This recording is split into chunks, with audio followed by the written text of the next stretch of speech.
Good evening, and welcome back. It is a pleasure to have you with us tonight as we drift into the sands of time. I'm currently speaking to you where the midnight hour has just passed, and the world outside is wrapped in a quiet, winter chill. Your introduction to the god of wisdom is evocative. It captures that specific near resonance of ancient Egypt, where knowledge wasn't just light, but a sharp, defining edge. Here is the translation of your text into English, maintaining that rhythmic, atmospheric, and intellectually honest tone. The first morning was clawing its way out, a harsh, pale light pressed against the edge of the world, as if intending to pry it open. And the world resisted. Water was everywhere, a flood without memory, a dark surface that swallowed form and sound, turning the very idea of distance into a mockery. The air had no sense worthy of the name. The sky had not yet chosen a color. Even the idea of a horizon seemed like a rumor. And then, something more decisive than thunder happened. A line appeared. Not a line you could touch, not a line you could eat, but a boundary. A thought made sharp. A slender figure stood where previously there had been only wind. He looked like a question, with a beak. He did not arrive with drums or flames. That would have been vulgar. He stepped out of nowhere, as if nothingness had always intended to produce him, as if chaos had cleared its throat and decided to speak properly. He was tall, lean, and precise, a god with the head of an ibis, with a curved beak like a crescent of bone, and eyes full of an intelligence that blinked for no one. He carried no weapon, for he required none. His hands were empty, yet those empty hands seemed busy, like the hands of a scribe before the ink touches the page. He watched the water, and the water watched him back, and the water, for all its appetite, was in no hurry to swallow him. It hesitated. Even the formless is capable of recognizing authority when it meets it. He spoke a number. Not a prayer, not a name, not a commander number. It sounded simple enough, like a sound you might make if you wanted to start counting stones on a riverbank. But there were no stones worthy of counting yet, and that was the point. The number settled on the world like a weight, and the world took it seriously. The water shifted, the air grew taut. A small order crept in, cautious as a cat. He spoke another number, then another. This sequence was not a song, but it had a rhythm, and rhythm mattered. Each count implied a space between things, a distinction, a border. One meant there could be not one. Two meant there could be more than one. Three meant the universe could begin to keep an account of itself. And from that moment on, it never stopped. The others arrived after that, because as soon as you introduce counting, you introduce comparison. And as soon as you introduce comparison, you invite pride. A voice like distant metal spoke from the depths. The sun, which had not yet risen in its full strength, cleared its throat and contemplated the idea of being worshipped. Somewhere in the darkness, a breath stirred. So ancient, it seemed the source of the very process of breathing. The world, having once tasted structure, began to generate personalities, just as a fever generates dreams. They were vast. These first gods were too large to settle comfortably into any story. Full of hunger and impatience, they argued without language and wrestled without bodies. They swelled and collided with one another in invisible places. And through it all, the ibis-headed god remained slender and unshakable. The kind of presence that makes chaos feel awkward. Someone asked him who he was, with the suspicion of a strong being noticing a clever one. He answered with a name, Thoth. The name gave the world another kind of order, because names are not ornaments. Once you have a name, you can be summoned, praised, cursed, blamed. Without names, the gods were merely forces. With names, they became accountable. Thoth understood this better than any of them, and that is why some loved him and some kept a wary distance, as if he carried a hidden knife. The knife was not hidden, it was language. He walked along the edge of the waters, and where his feet should have sunk, they found firmness. The earth was not born with ceremony. It rose because someone, finally, insisted upon it. Thoth watched the first mud settle, the first patches of soil harden, and his eyes narrowed with interest. This would be useful. a surface capable of holding a marker place where a line could remain a line, rather than dissolving back into the dark. He knelt, and the gesture felt intimate, almost indecent, because gods do not usually bend so low. He pressed his fingers into the damp earth. He lifted them. The print remained. He smiled, and the smile was small and sharp. As the days accumulated, the world began to develop habits. The sun rose. The sun set. The moon changed its face as if it could not decide which god it wanted to be. The water rose and retreated. The earth cracked and softened. Plants learned to reach. Animals learned to bite. Every small repetition made the cosmos look less like an accident and more like a system. To Thoth, this brought pleasure. Not the warm pleasure of a father watching a child's steps, but the cold pleasure of a mathematician watching an equation finally come to balance. He measured the movements. He established sequences. He began to create a calendar from the behavior of the sky. Calendars are cages. Beautiful, yes, but cages nonetheless. You catch time in a pattern. You tell it when it must return. You make it predictable, and the predictable can be managed. Thoth understood the temptation and understood the danger. Control is never neutral. He who owns the calendar owns the rhythm of the world. He who owns the rhythm of the world can starve people, bless them, or call it fate when it suits him. The other gods began to crowd around the idea of order like drunken nobles around a new law, from which they hoped to profit. They made demands. They wanted days dedicated to them. They wanted feasts, offerings, moments when their names would be spoken more often than anyone else's. They wanted their births and victories pinned to the sky, so that time itself would be obligated to remember them. Thoth listened. Thoth smiled. Thoth wrote. And when you write down the desire of a god, you strip it bare. Not all gods like being naked. There were gods who represented raw power, who cared nothing for writing, who preferred blood, smoke, and the simple honesty of fear. They called Thoth weak because they could not imagine a power that does not leave bruises. Thoth did not argue. He allowed them to scream into the air until their voices grew hoarse. He watched them forget what threat they had uttered and to whom. He watched them contradict themselves. He made quiet notes. These notes would matter later, because a world that begins with numbers does not stay innocent for long. On one of those early days, when the dawn came thin and cruel and the earth was still steaming from the night's damp, Thoth stood by the edge of a new river. It twisted in the mud like a silver thought. It was not yet the Nile, at least not fully, but it carried the promise of the Nile, that slow, patient power that would one day make Egypt possible. Thoth watched the river's movement. He watched it undercut the banks, how it carved a path without malice, how it simply obeyed gravity and its own persistence. He respected such behavior. Rivers, unlike gods, do not pretend. He dipped a reed into the dark silt and drew on a flat stone. The sign was simple, a symbol for water, a curve that could also be a smile if you were in a generous mood. He drew another sign beside it, the symbol for earth. He drew a third, a sign meaning boundary, because boundaries mattered. Then he looked up and saw something watching him from the reeds. It was not a god. Not exactly. It was the idea of a creature, the shadow of a future animal, curious and cautious. A small mind peering into a large one. Thoth froze. He did not want to scare it away. He liked being observed just as a writer likes being read, though he would never admit it aloud. The creature came closer. It sniffed. It tilted its head, as if trying to understand why the stone now carried meaning. Thoth put down the reed and touched the sign with one finger. The creature blinked. It did not understand, but it remembered. That is how the world learns. First through confusion, then through repetition, then through habit. Thoth watched it leave and felt something akin to satisfaction. Dark and quiet. If even animals can be changed by signs, then signs can change everything. A voice sounded behind him, insidious and dangerous.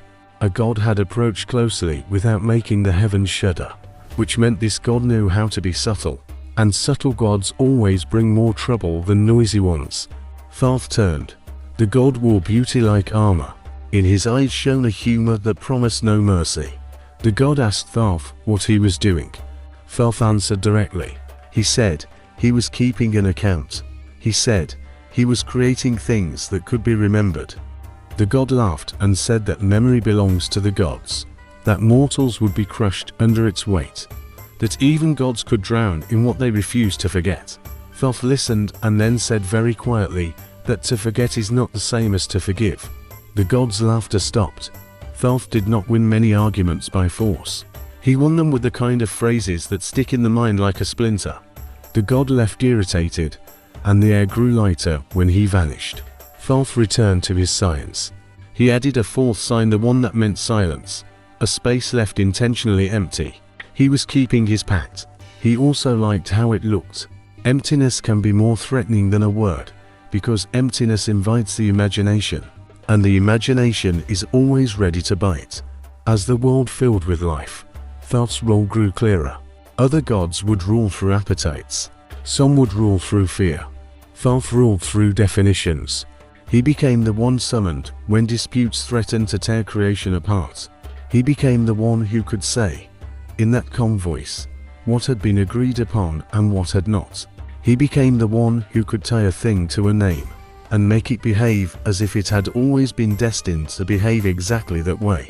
This is what wisdom looks like in its earliest form. Not a kind old man with a soft smile. Not a comforting voice promising that everything will be fine. Wisdom is often an ibis-headed god standing in the mud, counting dawns, turning chaos into a ledger, and making the gods nervous by reminding them that even the immortals can be called to account. Thoth took one last look at the water as the sun rose higher, now more confident, more arrogant. The day grew warm. The world stirred. Somewhere in the distance, other gods were already plotting, already fighting, already inventing problems that would require someone to write down the consequences. Thoth picked up his reed and tucked it away like a dagger. He did not need to hurry. The universe would continue to produce a mess. He would continue to produce science. Every answer generates a new hunger. He knew this. He liked it. The calendar snapped shut with a clean sound. 360 days neat, countable, easy to manage. Ra approved of everything that arrived in a straight line. And the sun god was already tired of surprises. He had a sky to govern, a court to endure, and enemies who never slept. Therefore, he uttered a law, and that law settled upon the world with the weight of a final verdict. Not the sky could not give birth on any day of the year. Not the first, not the last, not any in between. 360 locked doors. She could stand over the earth, arching her body and swallowing the stars, but she could not open even one small door for her children. Ra spoke with authority, and the other gods nodded, some because they agreed, some out of fear, and some because they enjoyed the spectacle of another's punishment. The world held its breath and waited for Nut to submit. Nut did not submit. She tried to find a way, as a trapped creature does, pacing the same space, looking for a weakness, pressing against every edge. She carried life within her, and life insists on breaking through. It makes promises in blood that no law can silence. Nut bowed over the earth and hid her face during the dark hours. She sought one who could break a rule without pretending it was out of kindness. She found Thoth, because everyone found Thoth when they ran out of honest options. He listened to her plea with a motionless expression and eyes that missed nothing. He did not gasp. He did not lecture. He did not offer comfort. Comfort would have been a cheap way to avoid work. He asked one question, short and practical. What exactly did Ra forbid? Nut told him, any day of the year. Thoth nodded, as if Nut had just handed him a list of ingredients. Then he asked another question, who owns the year? Nut stared at him, for the answer was obvious, and the problem was that the obvious answer didn't help. Ra owned it. The sun owned it. Time moved on his schedule. Thoth made a quiet sound of acknowledgement and looked at the night, where the moon moved at its own pace and had its own habit of ignoring the pride of the sun. Thoth did not say he had a plan. He rarely announced plans. Announcing plans invites interference, and gods interfere just as people gossip. He only said quietly that a rule could be obeyed and still be defeated. Thoth went to the moon. He did not go with an army. He did not go with prayers. He went with mathematics and patience. And they are more dangerous than spears when the target believes it cannot lose. The moon had its own god, Khonsu, who traveled the sky on schedule and still managed to play the victim whenever someone noticed. Khonsu loved to be praised. He loved being in sight. He enjoyed the pale attention he drew from the sleeping world. He also loved gambling, because a game creates a sense of control while simultaneously stripping it away. Thoth found him at the edge of the night, where the moonlight reached its limit and where it was not, where shadows remained sharp. Khonsu sat in a calm pose, pleased with himself. And he greeted Thoth as one greets a guest who might be useful. The moon god asked what the scribe wanted. Thoth told the truth, because a lie is a waste of time when the other side is already expecting it. He wanted light. Not all of it, but only a small portion, taken from Khonsu's reserves. Khonsu laughed, because the request sounded ridiculous. The moon god had more light than anyone could count. Thoth watched his laughter and did not change his expression. This calmness irritated Khonsu. The loud are always irritated when the quiet do not flinch. Khonsu asked why he should part with anything. Thoth said he would not ask for a gift. He would win it. Khonsu liked the word win. Thoth produced a board, not a majestic thing with gems, for Thoth was not interested in spectacles, but a flat surface with marked squares and pieces simple enough to be held and moved. The rules were known among the gods who enjoyed games with consequences. You could call it Senate, or you could call it something more ancient that humans would later try to copy, pretending it was harmless. The game required strategy. It required the ability to read the opponent. It rewarded patience and punished greed. Khonsu believed he excelled at this. He had played against wandering spirits and bored gods and taken their offerings, without leaving his seat. He agreed to play with Thoth because he assumed Thoth would be easy prey, a scribe, a keeper of records, a god who does not roar or hurl lightning. Khonsu thought he would enjoy the humiliation. Thoth sat across from him and arranged the pieces with hands that did not shake. He offered the stakes again, a small portion of moonlight each time. Khonsu, pleased with the idea of winning repeatedly, insisted that the stake be set as a fraction of his light. He chose 1/72. It sounded small enough to be safe. Thoth agreed immediately. The first game began. Khonsu made the first move because he wanted the advantage and loved to start. He moved a piece forward confidently. Thoth watched. He did not react. He made his move. Cautious, controlled. Khonsu tried a quick strategy that had previously defeated impatient opponents. Thoth responded to it without haste. The game narrowed. One piece fell into a trap. Another broke free. Khonsu smiled when he thought he saw a gap. Thoth closed it. Khonsu began to get annoyed. Annoyance is useful. It makes an opponent predictable. Thoth did not need to cheat. He only needed to let Khonsu be himself. They played in silence for long stretches, interrupted only by Khonsu's comments designed to distract, and Thoth's brief answers that gave nothing away. When the first game ended, Thoth had won. Khonsu stared at the board, then at Thoth, then at the sky, as if the sky had betrayed him. Thoth held out his hand, and Khonsu, still laughing as if laughter could undo the loss, gave up the agreed portion. 1/72 of the moonlight slipped from the full vault and passed into Thoth's keeping. Nothing dramatic happened. The moon did not crack. The night did not go blind. The difference was small. That was the point.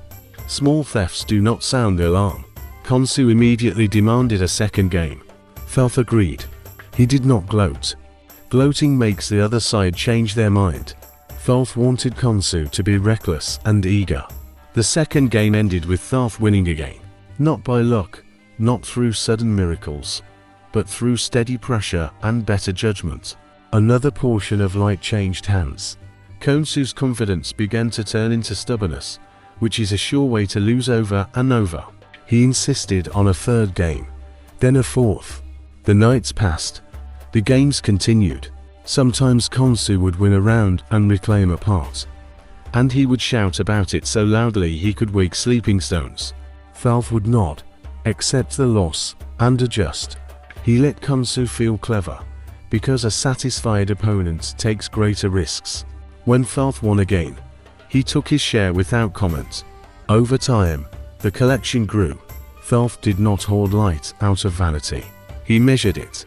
He recorded every piece. He counted until the numbers formed a result he could use. He knew what he needed, not an ocean of stolen radiance, but just enough to make time slip. Khonsu finally noticed that something had changed. The moon no longer shone with its former confidence. There was still light in the night, but it seemed diminished. Khonsu became suspicious and angry, and he began to accuse Thoth of trickery. Thoth listened to the accusation and then asked Khonsu to name the rule that Thoth had broken. Khonsu could not. The game was agreed upon. The stake was set by Khonsu himself. The losses happened openly. Thoth was simply keeping score, and it is hard to argue with a score. Khonsu raged anyway. Gods rage when they cannot win with facts. Thoth waited out this rage because rage burns energy and time, and Thoth had both on his side. When Thoth had collected what he needed, he stood up and ended the games with cold determination. Khonsu demanded another match, desperate to get back what he had lost. Thoth refused. Khonsu tried to threaten him. Thoth looked at him with mild interest, as one looks at a broken tool, and Khonsu went silent. Then Thoth performed the clever part, the part that would insult Ra. Without giving Ra a clear target to strike, Thoth took the gathered light and transformed it into days. Not days that belong to the calendar. Not days that belong to Ra. Days that existed alongside the year, outside of it, and therefore, outside the curse. 5 days. He did not announce this to Ra. He did not request permission. He did not ask the other gods to applaud his ingenuity. He simply forced 5 days to exist.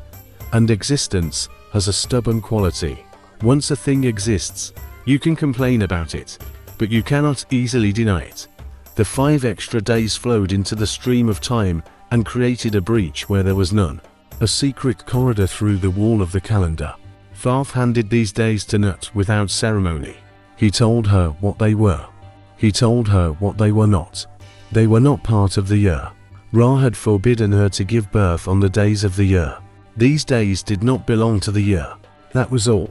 Thoth never pretended it was mercy. He presented it as a procedure, because procedure is how gods drive knives into each other, without calling it violence. Nut did not waste a moment. The first of the 5 days arrived, and she gave birth to Osiris. The child entered the world with a quiet gravity that silenced even the loud gods. Osiris carried the look of one who would one day rule not with fire, not with fear, but with the certainty of a judge who believes the law can stand. This certainty would later cost him dearly. In Egypt, nothing is given for free for long. The gods marked his arrival and began to build plans around him, because plans gather around power, just as flies gather around a wound. The second day arrived. Nut gave birth to Horus the Elder, bright-eyed and sharp. Not the Horus who would later fight for the throne. Not the grieving son who would carry rage in his bones, but an older presence. A god already made for the sky, already linked to kingship and vigilance. His birth smelled of ambition. The other gods looked at him and began to calculate what his existence would mean. Thoth watched, and his face did not change. He recorded it. A god born is a problem born, because the universe does not add power without creating a conflict to match it. The third day arrived. Nut gave birth to Set. Set entered not gently. He arrived with force and appetite. A god who would not be held by polite boundaries. His existence challenged the idea that order could win forever. Some gods welcomed him because they liked what he promised. Some winced because they recognized what he would do. Thoth did not wince. Thoth does not fear destruction. He catalogues it. He studies its habits. He prepares countermeasures. And yet even Thoth understood that the arrival of Set increased the risk of everything that followed. A world that has Osiris and Set does not stay calm. The fourth day arrived. Nut gave birth to Isis. Isis came with a clarity that made even the other gods feel slightly vulnerable. She carried master, not raw power, not loud authority, but competence. She would learn names. She would learn the hidden rules. She would use them. The other gods saw her and felt the same unease they often felt near Thoth. A clever mind shifts the balance of power more reliably than a spear. Thoth's eyes lingered on her slightly longer than the others. Not admiration, recognition. Isis would not be easily fooled, and Thoth respected anyone who made deception expensive. The fifth and final day arrived. Nut gave birth to Nephthys. Quiet, often overlooked, and therefore dangerous in a different way. Gods do not always pay attention to what they consider secondary. They should. Nephthys possessed the type of presence that survives in the shadows and learns what others drop. Later, she would stand by deathbeds and keep watch. She would mourn, protect, and endure. The gods met her with less noise. Thoth recorded her name as meticulously as the others. He did not rank births by applause. That is a mortal habit and a foolish one. 5 births in 5 stolen days. Ra's curse settled upon the calendar and found nothing to strike. The sun god could rage, and rage he did. But fury does not change definitions. He had uttered a law concerning the days of the year. Thoth had created days outside of the year. The sun could scorch the earth, blind the river, or incinerate a priest, but it could not erase a loophole that was already functional. Ra noticed the new children immediately. He felt the shift in the balance of power. For even the strongest gods feel competition, just as a man feels a knife at his back. Ra demanded to know how this had happened. The others averted their eyes. No one wanted to be caught approving of this trickery. Some wanted to claim the credit for themselves. Which was worse? Thoth stepped forward, calm, and laid out the facts without apology. He said the children were born on days that did not belong to the year. He said no rule had been broken. He said he had used moonlight as currency and won it in a fair game. Ra liked none of this, but Ra also knew something that irritated him even more. Thoth had made the calendar stronger by making it more complex. The calendar could now hold the truth of what had occurred. It could now mark these births. It could now keep records that would endure forever. Ra benefited from this, even as his pride protested. The consequences manifested in the sky. The moon shone with less power, not enough to end the nights, not enough to ruin the harvest, but enough to remind everyone that Khonsu had paid and would continue to pay. The moon god took his loss hard. He tried to justify himself. He blamed the shadows. He blamed the distance. He blamed anyone willing to listen. The night did not care for his excuses. The night accepted the new measure of light and moved on. Thoth noted the change and kept the numbers. He was not interested in Khonsu's further humiliation. He had already taken what he needed. Besides, Thoth knew that wounded pride creates problems in the future, and future problems are easiest to handle when you foresee them. With 5 extra days, time took on a new shape. Priests would later argue about how to count them, where to place them, and how to honor them. They would develop festivals, set offerings, and tell stories. Some would flatter Ra, pretending as if he had allowed it. Some would flatter Thoth, recognizing that he had outwitted the sun. The truth remained unchanged. Thoth had adjusted the structure of time with a wager and a steady hand. He had taken a private game and turned it into a public reality. He changed the future by shifting a number. He also set a template that would haunt gods and mortals alike. A clever rule can be defeated by an even cleverer interpretation. Laws do not end conflict, they give it form. You cannot stop ambition by writing it down. You can only give ambition a new language. Thoth understood this best of all and did not pretend otherwise. He watched as the 5 children grew into their natures. He watched as alliances formed and dissolved around them. He watched as Set's appetite scraped against Osiris' order. He watched as Isis began to gather knowledge with a focus that would one day frighten even Ra. Thoth remained where he always remained, at the edge of power, close enough to influence outcomes, far enough to survive when those outcomes turned bloody. He returned to his records after the births and inscribed what had happened with clear strokes. He recorded the wager, the fractions, the total amount of collected light, the creation of the 5 days not belonging to the year, and the births that followed in order. He carefully wrote out the names: Osiris, Horus the Elder, Set, Isis, Nephthys. Names are obligations. He made them permanent. Then he left a space next to the words, an empty space belonging to silence. Because every story ends somewhere, and every clever act leaves a residue that the future will scrape away with dirty hands. The hall where the gods argued needed no walls to hold the sound in. The sound stayed there because pride held it. The floor consisted of alternating bands of smooth stone and polished clay, for even divine places needed traction, and too many feet had slipped here in anger. The air smelled of resin, smoke, and warm animal fat from lamps that never fully went out. Offerings stood in rows at the entrances. Baskets of bread, bowls of beer, joints of meat, fruits that spotted and darkened before anyone touched them, and jars sealed with wax bearing handprints that wanted the mark to matter. Voices rose. Some were thunder, and some were whispers sharpened like weapons. The gods argued about boundaries, about what belonged to whom, about which bend in the river counted as a gift and which as a theft, about whether a promise made in anger bound the speaker after the anger called. They argued about who deserved the first hymn at dawn and the last hymn at dusk. Most of all, they argued about humans, those small creatures that multiplied, preyed, and constantly got underfoot. They demanded tribute. They demanded obedience. They demanded the world make sense, while flattering them for its creation. Thoth sat almost exactly in the center on a low seat that did not elevate him. Because he needed no height to be noticed, he held a smooth palette on his knees and a reed in his hand. His gaze moved constantly, recording every face and every twitch at the corners of a mouth. He threatened no one. He did not plead. He did not shout to be heard. He wrote. The sound of the reed on the prepared surface remained quiet, but it continued without pause. And this persistence did something to the room. It reminded the loud that someone remembers. It reminded the cunning that someone is keeping the receipts.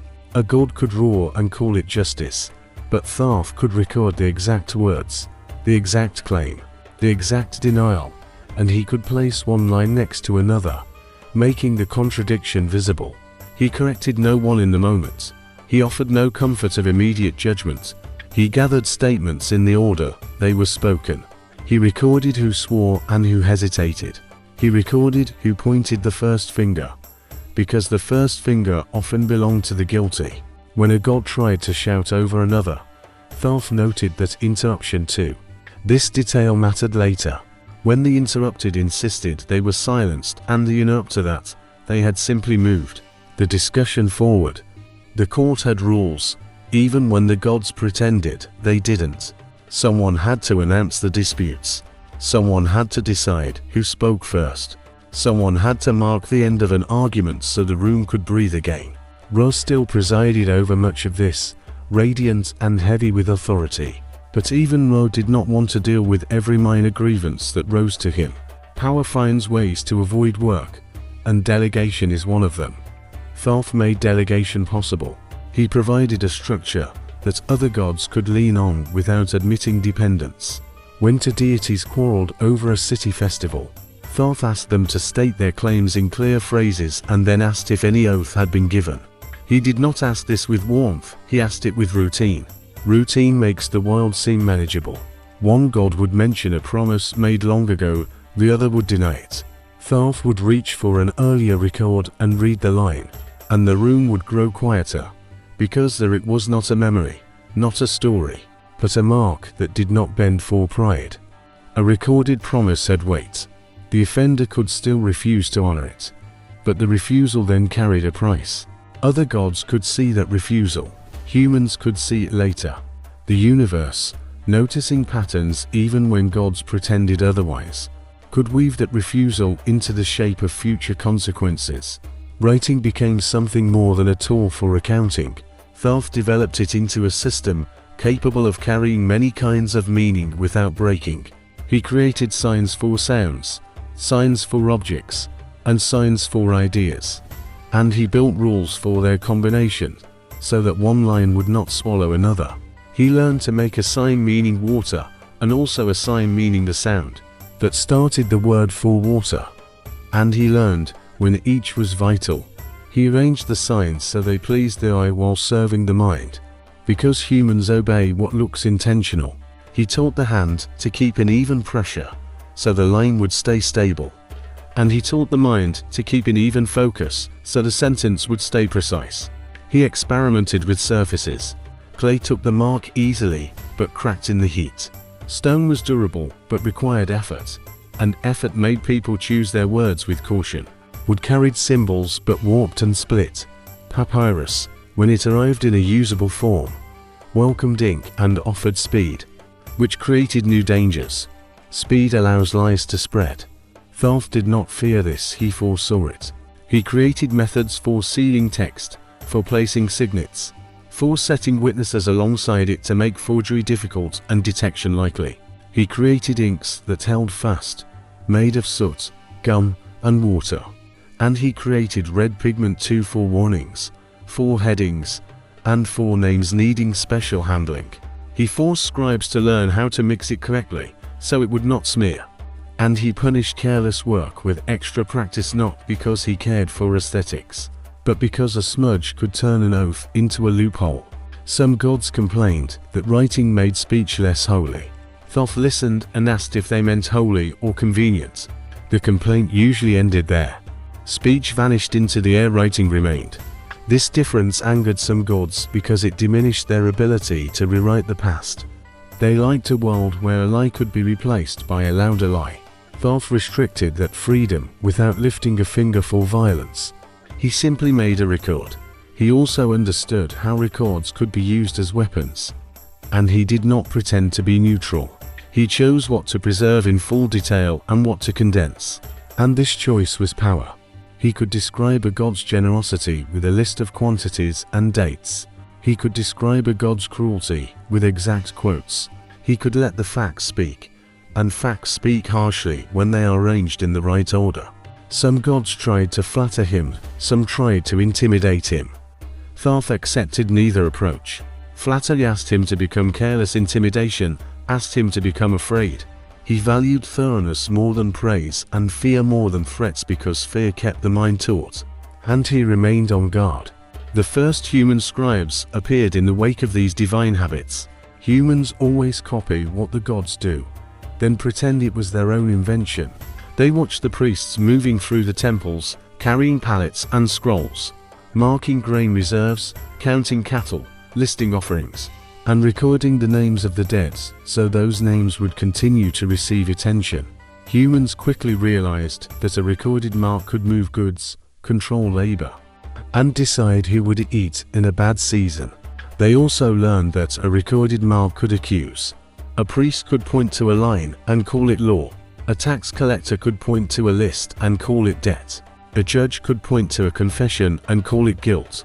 Thoth watched as humans took his gift and used it exactly as expected. He did not scold them for this. Scolding does not change behavior, structure changes behavior. Therefore, he placed certain teachings in the temples and restricted others. He made some texts public and others dangerous by design requiring preparation, purification, and strict rules of handling. He built rituals around writing because ritual increases friction. Friction prevents the careless from reaching for sharp tools. Thoth also allowed writing to carry power beyond record keeping. Words could contain spells. This did not surprise him. A spoken name already carried power in the mouths of gods. A recorded name could carry power through time. He experimented with this methodically, curiously. He wrote protective phrases and watched their effect on serpents trying to enter the sanctuary. He wrote curses and watched thieves wake with pain in their joints and fear in their throats. He wrote blessings and watched a child's fever break. He did not attribute moral purity to any of this. A tool remains a tool. What mattered was precision. A sloppy spell failed. A vague curse ricocheted back. A well-formed phrase gave a result that could be repeated. And repetition was the beginning of control. Priests began to seek him in prayers, not in the broad pleas offered to the sun or the river, but in the concentrated way of people who need their hands to work correctly. They prayed for steadiness of fingers. They prayed for clarity of eyes. They prayed that the signs would come out right and that the ink would not smudge. They prayed for memory and for retention. They prayed that their own lives would remain hidden, though they rarely admitted this even to themselves. Thoth listened to all of it. He gave mastery to the diligent. He gave errors to the arrogant. He did not need to punish much. Writing punished on its own by preserving mistakes. Once, a god approached him in the hall after a long dispute. The dispute concerned an obligation, a boast uttered too loudly, and an outcome that embarrassed the speaker. The god carried a resentment that had called into calculation. He spoke in a low voice and used friendly phrases. He congratulated Thoth on his order, on his service, on the calm he had brought to chaos. Then he asked for a favor, not a big one. He claimed a small correction, a line on a tablet, a sentence in a scroll. The god said the record contained words spoken in the heat of the moment, and that these words did not reflect his true intentions. He said the record would cause problems in the future, and problems help no one, so it would be better to remove it now. He offered Thoth a gift in exchange, an offering of silver, a promise of support, a vow to publicly praise Thoth's wisdom. The god expected a negotiation. He expected Thoth to show temptation, for temptation makes the other side feel powerful. Thoth asked to see the record. The god hesitated, then produced the tablet. Thoth read the line. He read it slowly, not because he struggled, but because slowness forces the other side to hear their own words again. The line contained an oath. The oath contained a condition. The condition contained a consequence. Everything was written clearly. There was no room for misunderstanding. Thoth looked up and asked if the god had uttered those words. The god said yes, but again insisted on the heat of the moment. Thoth asked if the god knew that other gods were present. The god said yes and began to sound annoyed. Thoth asked if the god understood that words spoken in court carry weight. The god said yes and tried to laugh. Thoth asked one more question. He asked if the god wanted the world to believe that an oath meant nothing. The god did not answer immediately. Thoth set down the tablet. He did not raise his voice. He did not insult the god. He did not threaten to expose the request. He simply stated a fact.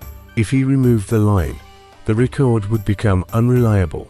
If the record became unreliable, the court would lose the ability to resolve disputes without violence. If the court lost that ability, the strong would always win by force, and the weak gods would suffer first. The god asking for the removal might enjoy it for a time, but eventually, someone stronger would apply that same logic to him. Thoth added another fact, colder, more personal. If he erased one line for one god, the next request would arrive in days, then another, and the record would turn into a heap of self-serving edits. Thoth did not intend to spend eternity nursing lies.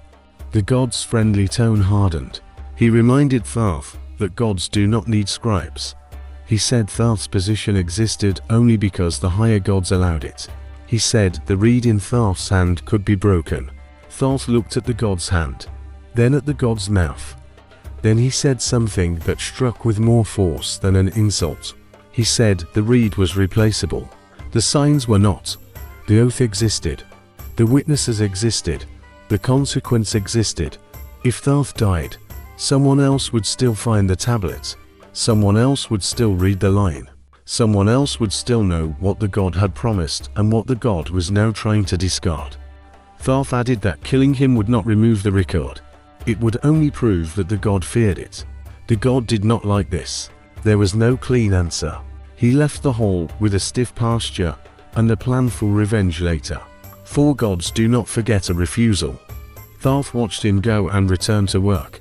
He made a note of the request in a private record, not the public court transcript.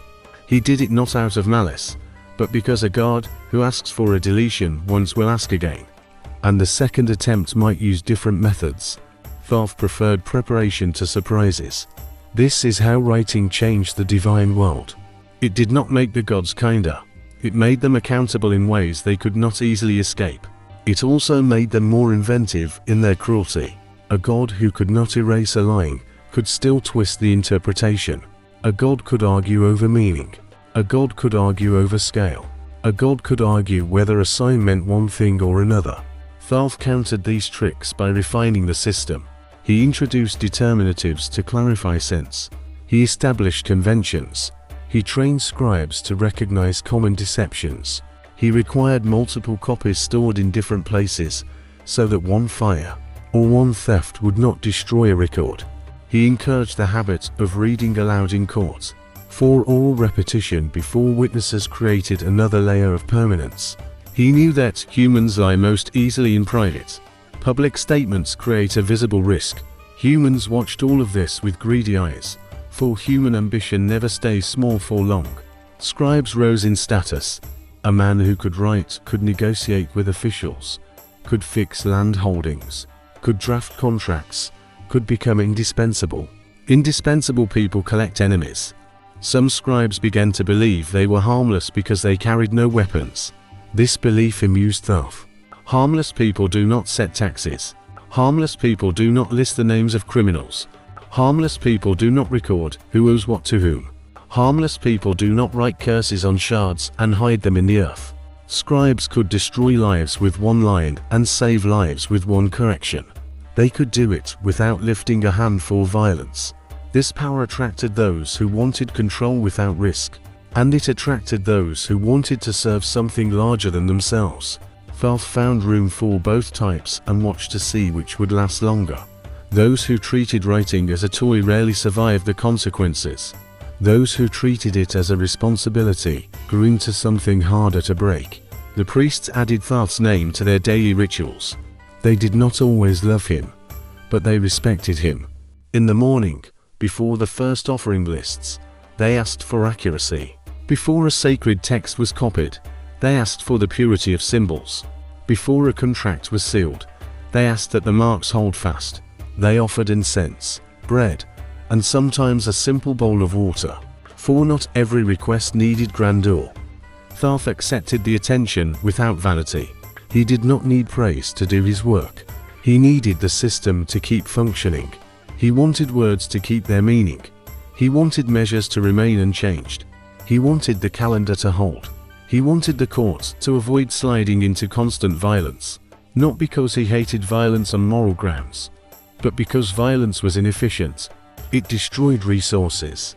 It harmed the stability that made civilization possible. It forced everyone to react instead of plan. Thoth also understood a darker fact that the priests preferred not to say aloud. Writing outlived the author. A spoken insult vanished. A written insult remained available for a later reader who might not share the original context. A joke recorded on paper could become a crime in another generation. A private confession, copied and saved, could become leverage centuries later. A prayer could become evidence. A contract could become a chain. Thoth did not warn people against this. He did not give safety lectures. People do not listen to safety lectures anyway, not until the damage is done. He simply created the tool and watched them learn its price. And so, the divine court continued day after day. Dispute after dispute, law after law. Thoth sat with his reed and palette, recording what the gods claimed and what they denied. He did not pretend to be neutral, but he insisted on clarity. His signs made promises harder to forget. His records made lies harder to maintain. His system gave humans a way to build cities, capable of surviving longer than the memory of a single ruler. It also gave rulers a way to control those cities with frightening efficiency. Thoth knew both outcomes and did not blink. He was the god of wisdom, not the god of comfort. He watched as the world grew sharper and more organized, and he kept writing. Because stopping would not have made the world softer. Stopping would only have made it blind. Osiris was gone, and the world behaved as if it had lost its spine. His throne stood empty in the bright light of day, polished, prepared, and useless. The priests kept the lamps lit and the chants steady, because routine is what people reach for when they fear the roof is about to collapse. But they are now carried a different weight. The Nile still rose and fell. The grain still forced its way through the silt. Children still cried, laughed, and grew. And yet, everyone felt the same absence in the order of things. A king who could be killed had taught a lesson no one wanted to learn. Set walks through this lesson with his head held high. He did not whisper about his claims. He did not apologize for them. He said the throne belonged to him because strength should rule, and because Osiris had failed to hold it. His followers repeated this claim until it began to sound mundane, which is exactly how most ugly ideas survive. Horus did not begin as a rival standing at the steps of the throne with soldiers at his back. He began as a child, sustained by secrecy and stubbornness. Isis did not mourn in a way that remained a private matter. She mourned while making plans. She gathered the pieces of what Set tried to erase. She found allies who disliked Set's certainty. She used names as weapons. She used rituals as locks.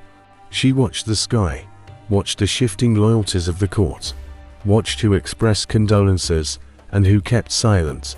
In time, her son grew into a young god with a straight posture and a temper that did not cool quickly. He carried his father's claim in his blood and his mother's strategy in his mind. He smiled little. He learned patience because impatience would have destroyed him. When he finally stepped forward to declare himself, he did so without softness. He said the throne belonged to him because Osiris was king, and a murdered king does not lose his rights by being murdered. He said Set could not declare victory and call it law. The court heard this, and the court did what courts always do when power is at stake. It began to stall for time. The gods gathered to judge the case, and they arrived armed with their best arguments. Some came because they believed in order. Some because they enjoyed the conflict.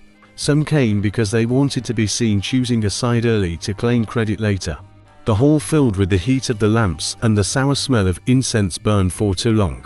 Ra sat higher than the rest, glowing with irritation because this dispute interfered with his usual schedule. Geb, the earth, held the steadier authority of one who had seen every dispute played out upon his own skin. Other gods gathered, shifted, and exchanged glances behind which lay petty deals. Hathor watched the faces and measured the fear. Neith, wise and distant, was in no hurry to speak. Even the lesser gods crowded near, because a battle for the throne always ends with a shift in the balance everywhere. They called it a process. It was also a contest. It was also a pretext. Thoth took his place with his palate and reed calm, vigilant, and already tired of everyone. He entered the claims in clean lines. Set declared himself the rightful heir by strength and seniority. Horus declared himself the rightful heir by blood and justice. Both used words that sounded noble, and both meant something simpler. Set wanted the throne and did not want to be questioned. Horus wanted the throne and did not want to be discarded like a child. The gods argued about definitions. What constitutes kingship? What counts as inheritance? What as a lawful duel? And what as a crime when the offender is divine? Every argument generated new ones. They asked if Osiris had abdicated by dying, as if death were paperwork. They asked if Horus was too young, as if youth were a disqualifying stain. They asked if Set's strength made him necessary, as if necessity were a crown. Thoth recorded it all, because nothing sobers a room like the realization that its stupidity will be preserved. No one wanted to admit the real problem, which was fear. Set frightened them. Horus frightened them too, but differently. A young god with a legitimate claim threatens the comfortable habits of those who have learned to survive through compromise. Set threatened them with violence. Horus threatened them with consequences. Both types of fear prevented the court from reaching a swift verdict. So, they chose the order's trick: installed justice. They demanded proof through contests. Set welcomed the contests. He trusted his body. He trusted his ferocity. He believed the gods would mistake intimidation for legitimacy. Horus also welcomed the contests, but with less joy. He had learned to fight, yes, but he had also learned that contests rarely stay fair. A contest is a controlled environment until someone powerful decides otherwise. Thoth watched the transition from legal arguments to spectacle and knew exactly what it meant. The trial ceased to be a question of truth and lies. It turned into a question of which candidate could survive public humiliation and personal trauma long enough to outlast the other. The first contests were almost polite tests of endurance, trials of skill. They competed in racing, wrestling, and performing ritual tasks intended to demonstrate fitness to rule. Set took every chance to turn these trials into a display of dominance. Horus took every chance to show he could stay on his feet even when provoked. The gods watched and pretended to be impartial. They were not. Every cheering voice chose a side. Every silence chose a side. Every god who called for yet another contest instead of a verdict chose a side. Thoth continued to write, and his records became the only stable surface in a hall full of shifting loyalties. Then the contests turned ugly, because Set did not like slow victories. He wanted a moment when Horus would break in front of everyone. He wanted the courts to see Horus as weak, unfit, easily wounded. Horus wanted Set exposed as a murderer who treated the law like a joke. Neither outcome was clean. The gods allowed the cruelty to escalate because it entertained them and relieved them of the need to make a decision. Thoth was not entertained. He was waiting for the moment when the dispute would spill over and become irreparable. One day, Set proposed a boat race. It sounded simple. 2 boats, a clear course, a winner. Ra approved of it because it sounded decisive and because Ra loved anything that looked organized from a distance. Horus agreed because a refusal would look like fear, and fear was what Set traded in. Set arrived with a boat capable of crushing reeds and cutting water with Ra force. Horus arrived with a boat built for speed and holding its course. The race began. The crowd shouted. The water churned. Set began to cheat early and openly, ramming, blocking, trying to overturn his rival's boat. Horus held his course and moved forward regardless. When Set realized he could not win fairly, he tried to win by destroying the race itself. The boats collided, wood splintered, and the divine contest turned into a brawl on the water. The gods cheered, as if they were watching a festival performance. Thoth recorded who intervened, who laughed, who called for restraint, and who demanded it continue. After that, Set proposed one contest after another. Each aimed less at justice and more at mutilation. He challenged Horus in ways that forced him to respond or look unworthy. He demanded tests of strength where success depended on a tolerance for pain. He demanded fights where the goal was not victory, but damage that remained visible. Horus fought back because he had no choice and because there was a rage within him that needed an outlet. He struck Set hard enough to make him shudder, and Set took the blood as proof that Horus could be drawn into the same violence Set enjoyed. Horus watched Set smile through the pain and realized Set considered pain a kind of currency. The gods did not stop the contests. They told themselves they were allowing the rightful king to prove himself. They told themselves they were testing Set's claim. They told themselves many things. They also avoided responsibility. Thoth knew this. He recorded this too, though not in such words. He recorded the details that would make this avoidance obvious to anyone reading later. The number of times the council postponed a decision, the number of new contests demanded. After a clear result, the number of times the same gods spoke of order while encouraging disorder. At one point, the dispute became so personal the hall went still with tension. Set attempted to humiliate Horus with an act of aggression intended to ruin Horus's claim with shame, rather than strength. Set understood that kingship rests not just on blood and law, but on perception. He wanted Horus marked as unfit in the minds of the gods. Horus resisted and struck back, and the matter did not end cleanly. It became another argument layered on top of the main one. Another stain each side tried to smear on the other. The gods reacted with the fanaticism of people watching cruelty from a safe distance. They argued about what it meant, what it proved, how it should be interpreted, and how it could be used as leverage. Thoth worked with the evidence, worked with the claims, worked with the lies. He did not blush. He did not preach. He fixed the record. He also understood that humiliation, once permitted, never stays within narrow bounds. It seeps into future violence. Isis, watching all of this, made her moves. She did not stand quietly while men and gods tore the world apart. She intervened when she saw a chance to end Set without waiting for the court to find its spine. In one clash, she struck Set with direct force, and for a moment, it seemed the entire process would end with one decisive act of revenge. Horus reacted with fury not because he loved Set, but because he saw his mother risking everything and feared the court would use her intervention to discredit him. He shouted. He threatened. He behaved like a young god caught between personal loyalty and public necessity. The gods watched this too. Thoth watched and recognized the template.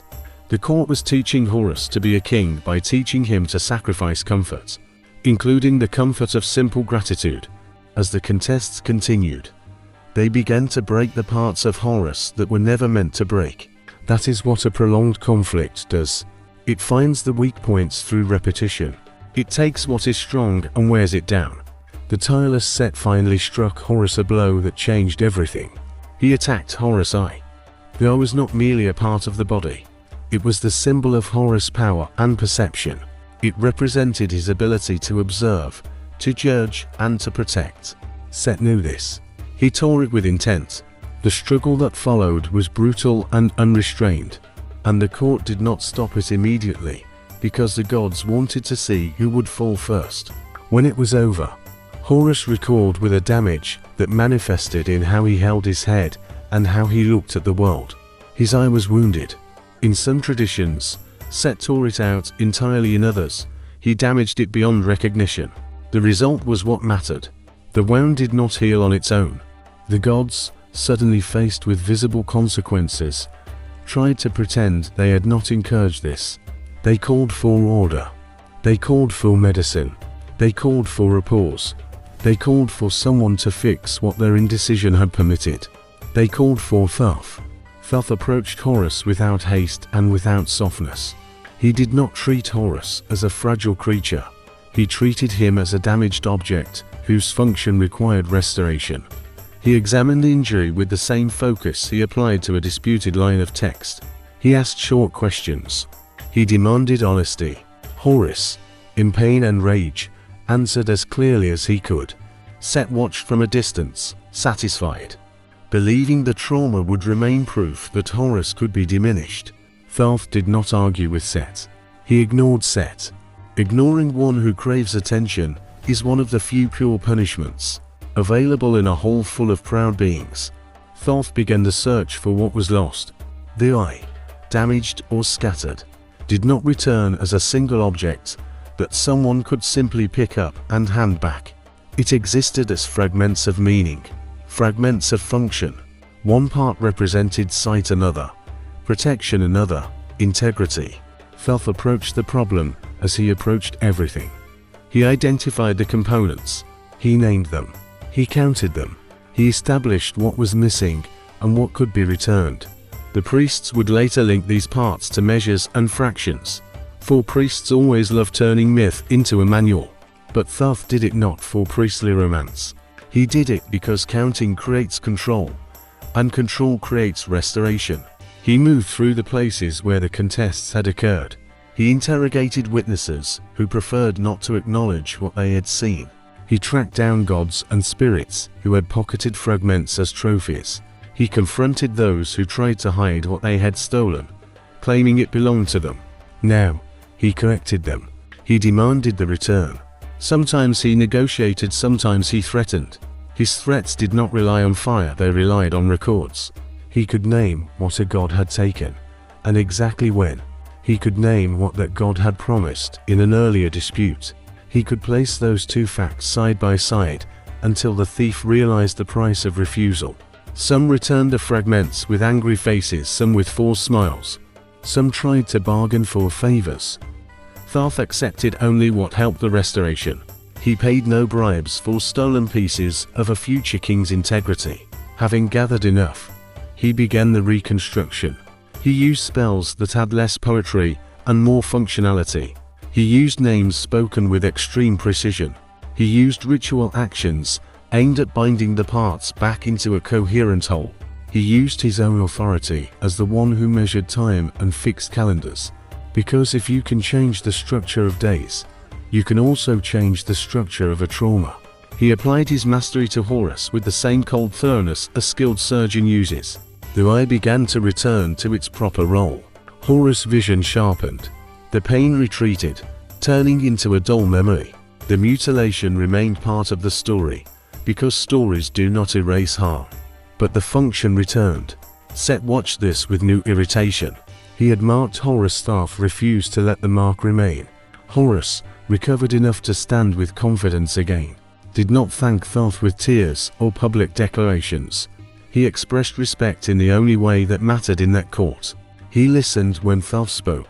He restrained his impulses when Thoth advised moderation. He learned that winning a throne required more than winning brawls.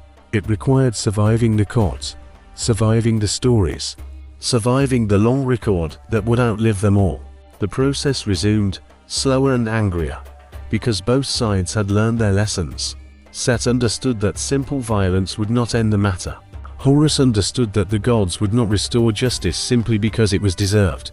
The council dragged the dispute until even the immortals began to look bored, which is a specific kind of insult.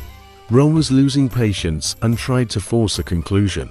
Then he wavered, because Ra did not like choosing a side that might later make him look foolish. The old gods weighed tradition against fear. The young gods weighed ambition against survival. Thoth watched the slow movement of opinion, and understood that verdicts rarely come like sudden thunder. They come as exhaustion and calculation. At some point, the argument returned to the heart of the matter. Osiris.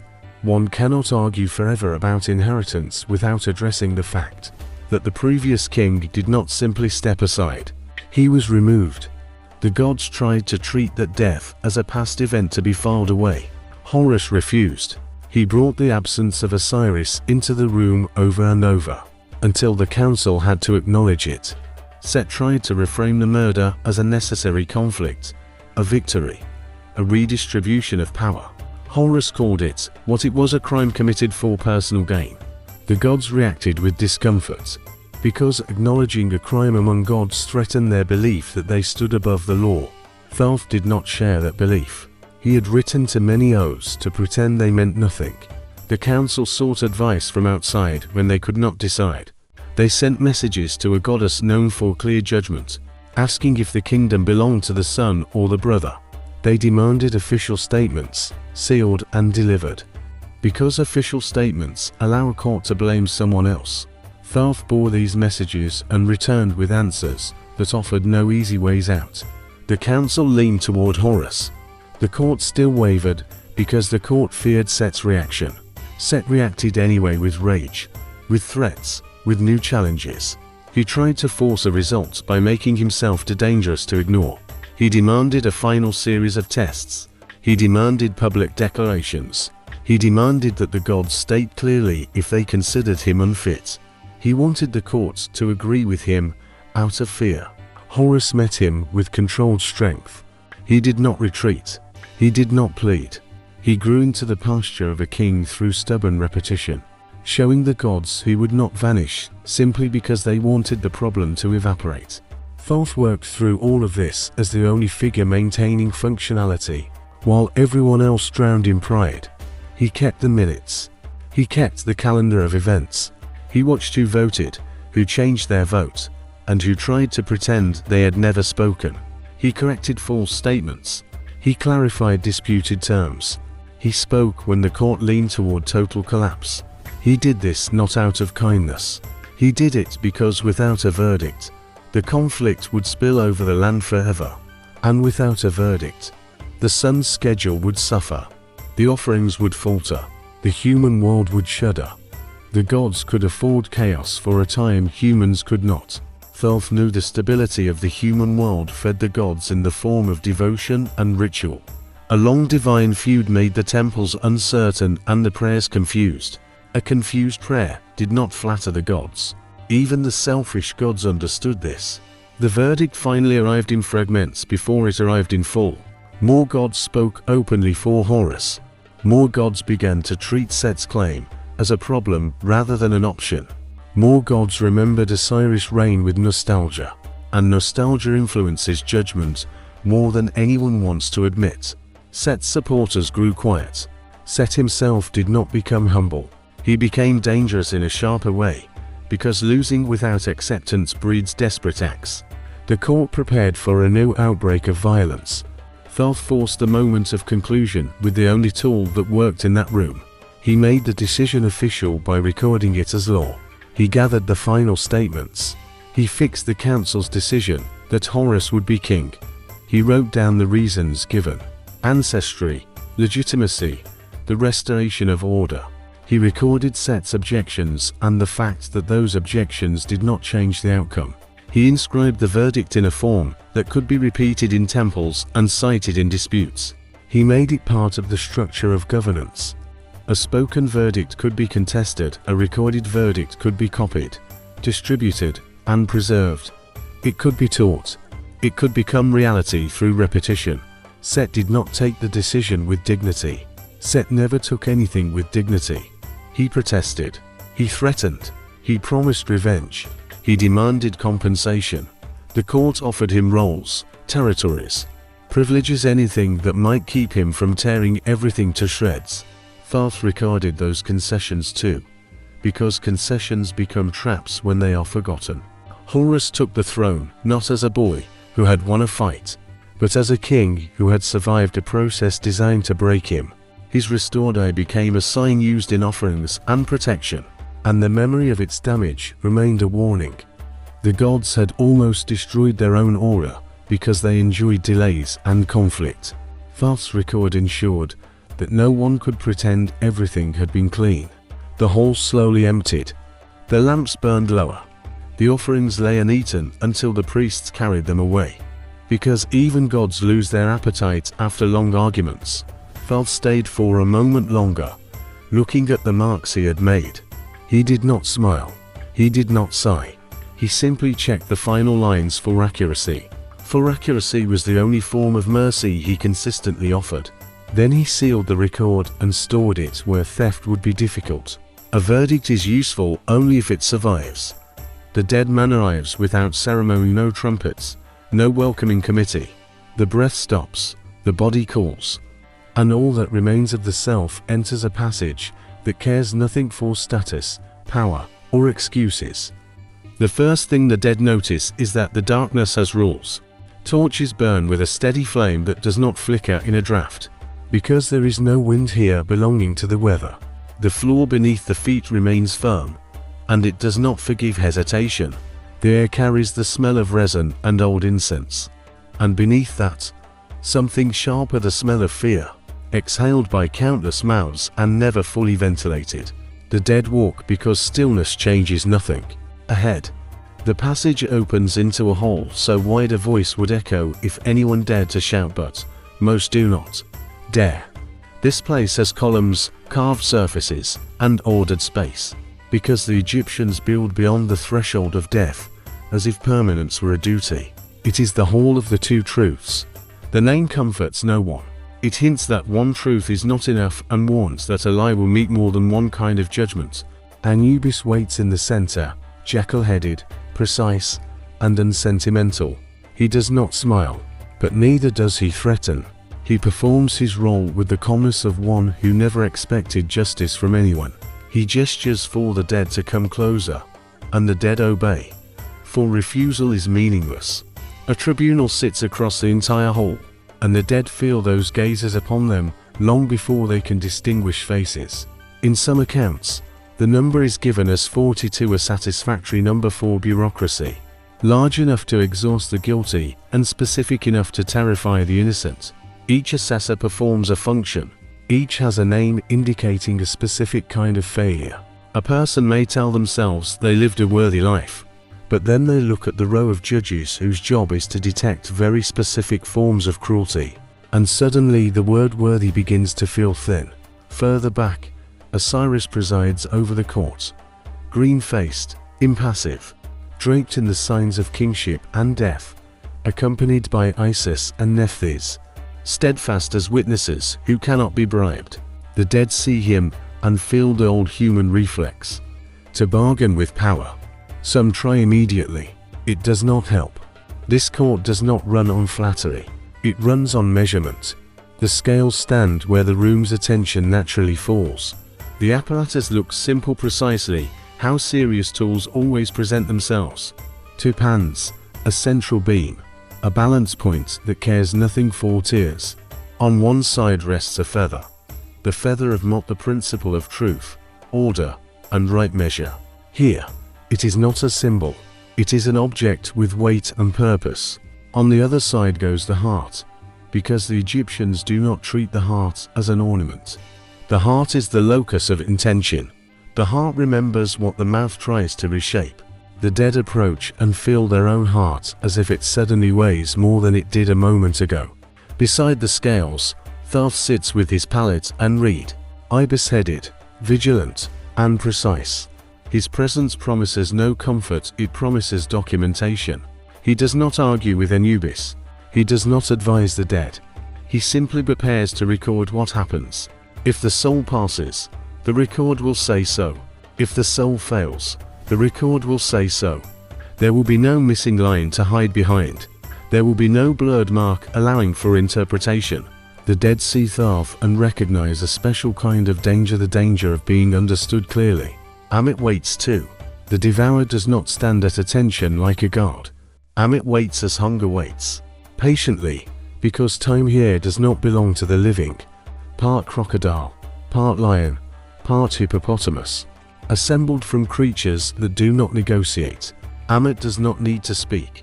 Amit is a consequence that requires no moral speeches. The dead look at Amit and try to convince themselves they will not feed that more. Some are right. Many are not. The dead turn back to the assessors and do what the ritual demands. They utter their declarations, not a confession of what they did, but a denial. A list of crimes they claim not to have committed. The words come in a formal rhythm. I have not stolen. I have not killed unjustly. I have not cheated in the market. I have not abused power. I have not caused hunger. I have not lied in court. The list continues, and the dead try to speak the statement firmly, because a trembling voice can sound like guilt even when guilt is absent. Each denial is directed to an assessor whose job is to care about that specific sin. The process forces specificity. General kindness does not impress this court. Only details. The dead, whether they were farmers, scribes, soldiers, or priests, all learn the same lesson. Life contains more choices than the living acknowledge. Some choices were made quickly. Some were made slowly and defended for years. Here, they all line up and demand an account. Thoth listens to every word, without expression, and writes. The reed moves, the ink holds. He records the denials as they are spoken. Not because denials alone decide the outcome, but because the ritual matters. Words reveal what the speaker considers a transgression. They also reveal what the speaker hopes the court will not notice. A clever liar might tailor the denials, emphasizing sins they truly avoided while bypassing those they enjoyed. Thoth notices. He always noticed. He watched gods try to change records and humans try to change reputations. And he was never impressed by the performance. His job is not to be impressed, it is to keep the structure intact. When the dead finish the denials, Anubis steps forward again and takes the heart. This act is ritual, not surgery. The heart appears in the scale pan, with the inevitability of a rule. The dead do not have to argue whether it is their heart. It is theirs. They feel it. The chest does not ache, but the sense of self narrows.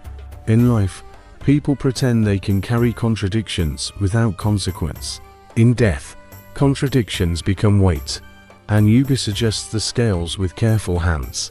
The feather lies in its pan, clean and undamaged. Thoth leans slightly forward, ready to record the result, and the dead experience a cold moment of clarity. They cannot charm their way out of this. They cannot intimidate the scales. They cannot offer the feather a bribe. The balance begins to move. Sometimes the shift is immediate. Sometimes it is slow.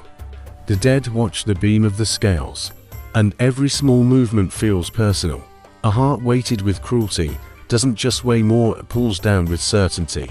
A heart that lived with restraint, that acted justly often enough for intentions to remain pure, holds closer to the measure of Mot. The judgment is not about perfection. does not exist among the living.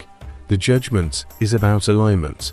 Did the person's intent, measured without excuses, hold within the bounds of truth and order often enough to matter? People who live by exploiting others usually find that exploitation has mass. People who lived with ordinary decency find that decency manifests too, even if they never gave it a name. Thoth writes as the scales move, fixing not only the outcome but the fact of the measurement itself.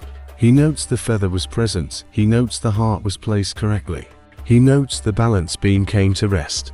This is the part that scares many souls more than Amit. Amit ends your existence. Thoth preserves you, not as you wish to be, but as you were measured. The dead learn that reputation is not the same as the record. In life, a man may be praised for generosity while hiding cruelty at home. In life, a person may be feared and called righteous. Here, the scales do not react to public approval. They react to what you did when no one was watching, to what you chose, when you thought there would be no consequences, to what you told yourself, when you decided to hurt someone and still fell asleep afterward. The dead feel the attention of the court hard and steady. It is not an emotional judgment. It is administrative. It is also final. Some souls pass. The beam rests in balance, or close enough that the court accepts the result. Anubis nods. Osiris remains impassive, for Osiris has seen thousands of such cases and does not waste emotion. Thoth records the acceptance, and the dead feel a strange mix of relief and humiliation. Relief because they will not be devoured. Humiliation because the relief comes not from praise, but from meeting the minimum requirement prescribed by the cosmic order. The approved soul is allowed to proceed, to join the fields of the blessed, to continue an existence in a form that does not involve hunger and fear as deity companions. Some describe it as a reward, others as a continuation of work. Either way, the soul moves on, and the whole does not celebrate. The whole processes the next case. Some souls fail. The beam tips. The heart falls. The feather rises. The difference may be small or vast, but any clear imbalance is enough. The dead try to speak. Many try to plead. Some curse. Some promise to be better. Some demand a remeasurement, as if it were a market dispute. Anubis does not argue. Osiris does not bargain. The assessors do not need to shout. Amit steps forward and does what Amit does. Devouring is not a punishment issued in anger, it is a function. A heart that cannot align with Mot does not proceed into the structured afterlife. It ceases. The soul is not tortured forever, it is erased. This is the ultimate horror. People fear pain, but they fear vanishing more. Thoth records the failure and the devouring. The name of the dead may still be spoken by relatives on earth for a time, but the soul itself does not continue in the form it hoped for. The record remains. The person does not. The irony of this whole is that it was designed to stabilize a society full of corruption and fear. In Egypt, there were courts, contracts, taxes, labor duties, royal decrees, and a long history of people pretending to be better than they were. The Hall of Truths gave a promise that human courts could not. It claimed that hidden actions would be weighed. It claimed that intentions matter. It claimed that a successful lie in life does not guarantee success after death. This promise did not end wrongdoing. Nothing ends wrongdoing, but it raised its price. It also gave ordinary people a framework for judging their own lives. When a farmer decided whether to cheat a neighbor, he could imagine the scales. When a scribe decided whether to change a record for a bribe, he could imagine Thoth recording the act. When a noble decided whether to demand more grain from a starving village, he could imagine Amit. Some ignored these images and did what they wanted. Many hesitated, and hesitation sometimes changes the outcome. Thoth did not need to preach about this. The system spoke for him. Thoth's role in this whole never softened. He did not become kinder because the dead arrived terrified. He did not become harsher because the guilty arrived defiant. He maintained a fixed posture. He sat, watched, and wrote. He worked alongside the feather of Mot, alongside the hands of Anubis, alongside the court of Osiris, and he made the outcome readable. Readability is a form of power. It allows order to persist. It also allows shame to persist. The person who passes is not rewarded with a flattering story, they receive a clear record that they were measured and found acceptable. The person who fails cannot claim a misunderstanding, they receive a clear record that they were measured and found wanting. For a god, this is not a matter of emotion. For a human soul, it is everything. There is a detail that matters. It is not the scales themselves. It is the act of being heard. The negative declarations force the dead to speak of their behavior in direct language. I did not do this. I did not do that. The process cuts away the stories people tell themselves to make misdeeds sound necessary or harmless. The dead can no longer hide behind phrases like "everyone does it," "I had no choice," or "it wasn't my fault." The assessors do not accept vague defenses, they demand specific denials. If a person cannot utter a denial without choking on it, the court hears that too. Thoth hears it above all. He listens with that calm attention he used in divine disputes, and the soul realizes something uncomfortable. Someone knows. Not in that broad way people say the gods know everything, but in a narrow, precise way. Someone knows what you meant when you did it. Someone knows you tried to pretend you meant something else. That knowledge is not shouted. It is recorded. Living people often imagine judgment as a drama. They picture screams, pleas, solemn speeches, thunder, and mercy granted at the last second. The Egyptian court is more bureaucratic, and that is exactly why it is terrifying.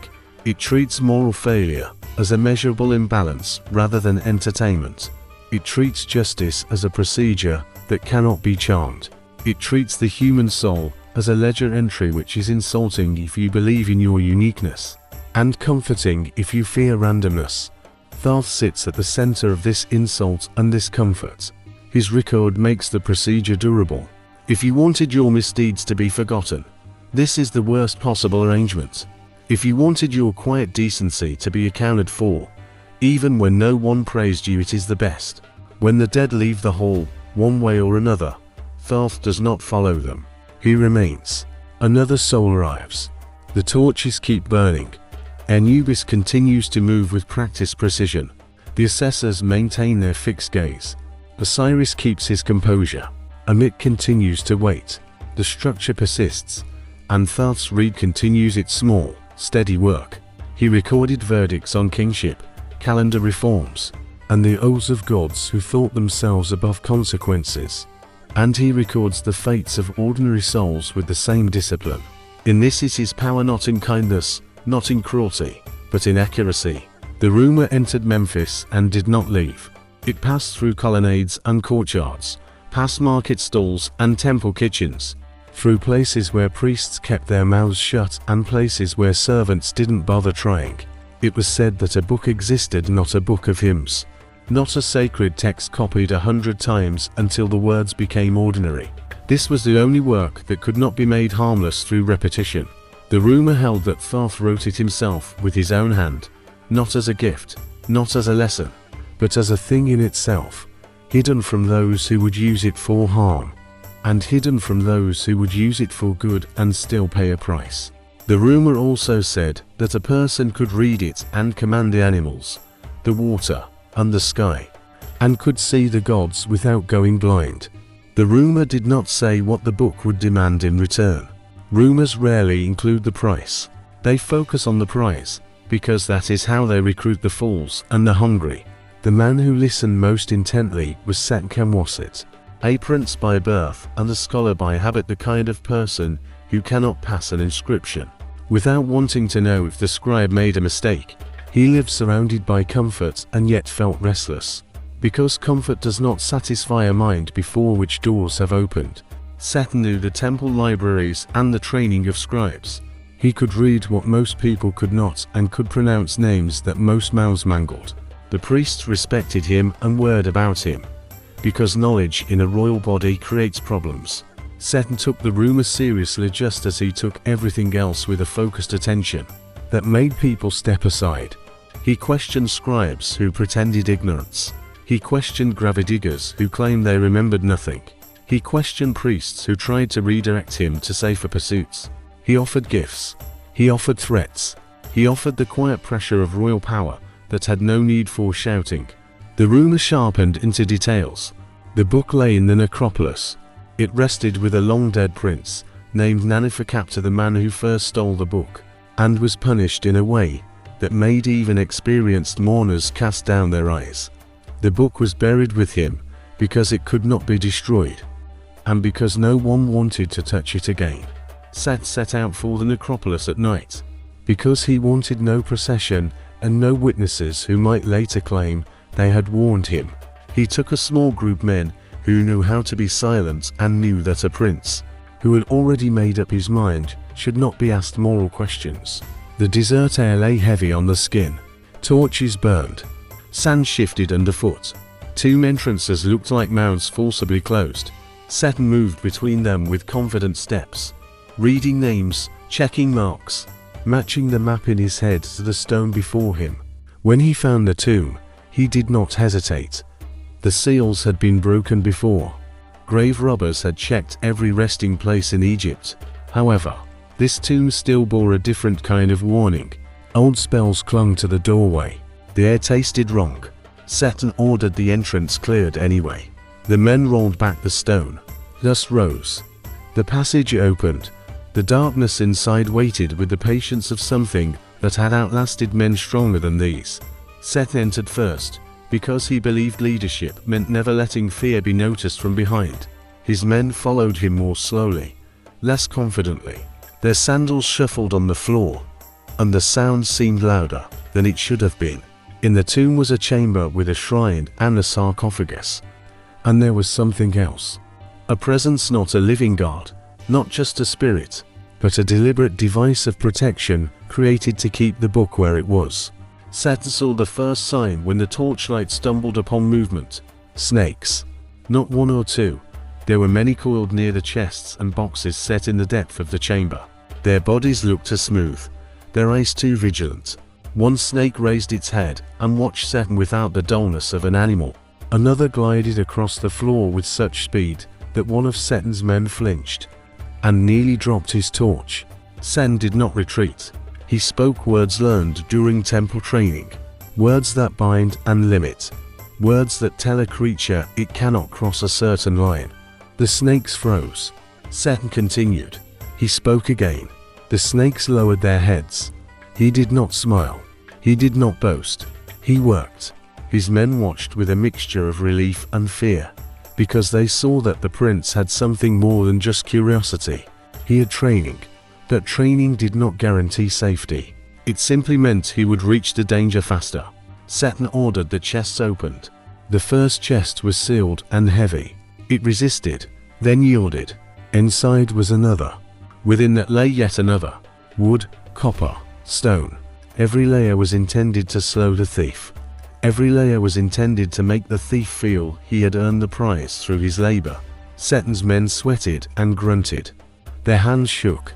They did not like the sound of metal scraping on stone in a tomb full of snakes and silence. Satan continued to give calm instructions. He treated the event like an inventory task. Open this. Move that. Do not damage the seal. Do not spill the contents. When the last chest opened, the book lay inside wrapped, protected, and yet somehow exposed. Because such a powerful written work does not lie quietly. It made the air feel electrified. It made the torch flames burn steadier and hotter. Satan reached for it with both hands. The moment he touched it, the snakes reacted. One lunged forward. Satan shouted a word of command. The snake stopped a palm's width from his foot. Trembling with power it could not release. He picked up the book and pressed it to himself. A voice spoke from the sarcophagus. It was not a moan. It was not an indistinct whisper. It was clear enough to carry anger without needing volume.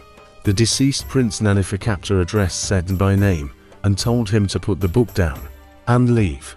Satan turned to the sarcophagus and replied politely, because even a stubborn thief can have manners. He said he had come for the book. He said he would take it. He offered to copy it and return it as if copying could make the original less dangerous. and as if returning, it could undo what he planned to do with what he had read. Naneferkaptah laughed once, a short sound without warmth. He told Seth the story Seth should have looked into before entering. Naneferkaptah said he was once just like Seth. He wanted what the book promised. He found it. He took it. He read it. And the reckoning arrived in perfect order. Naneferkaptah described the theft without appealing for sympathy. He spoke like a man reporting facts that no longer needed emotion. He said he set out with his wife Olwa and their child, not because he lacked courage, but because he believed he could share the triumph with his family. He said they reached the place where the book was kept, guarded by snakes and protection that cares nothing for how noble a thief thinks he is. He said they overcame the guards. He said they took the book. He said he read the first spell and learned to understand the speech of animals. And the animals spoke without reverence, because animals do not respect titles. He said he read the second spell and was able to see the gods in motion and hear their speeches. And he saw what most people do not see, that divine attention is not always kind. He said he felt stronger, smarter, and more capable than any man has the right to feel. Then he said the punishment came.